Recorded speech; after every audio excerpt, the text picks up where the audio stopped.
Balaji recording studio Jadavpur.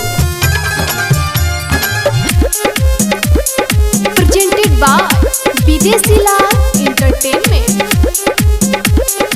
Music by Mohan Yadav. मन करे गरावा में फसरी लगाए, मन करे गरावा में फसरी लगाए। हमारे पूनमी कोई दिलस बेवा भाई, हमारे पूनमी कोई दिलस बेवा भाई।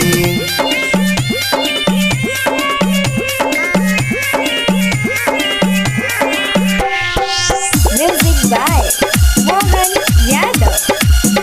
Balaji recording studio Jadavpur. Presented by Videshi Lal entertainment. दिलवा से हमारा करे ले खेलावाड़ रे, हमारो जिंदगी मुदे हलस उजार रे। दिलवा से हमारा करे ले खेलावाड़ रे, हमारो जिंदगी मुदे हलस उजार रे।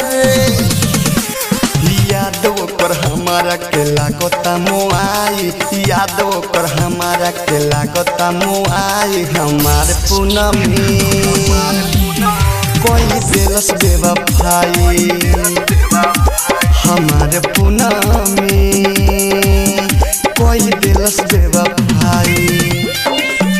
Presented by Videshi Lal entertainment.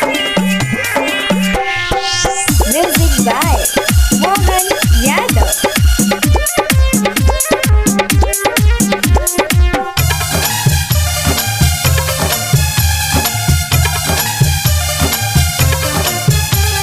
जान कोई नहीं बाबे ओकर बाबू रे जी रहता विदेशी लाल यादव के भी दे दी हलस दागा।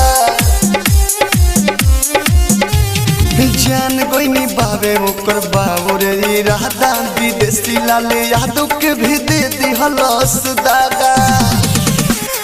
कोहेले मनीष खिसयो बना रुकाई, कोहेले बुलट खिसयो बना रुकाई। हमारे पूनमी कोई दिलस बेवा भाई, हमारे पूनमी कोई दिलस बेवा भाई। Balaji recording studio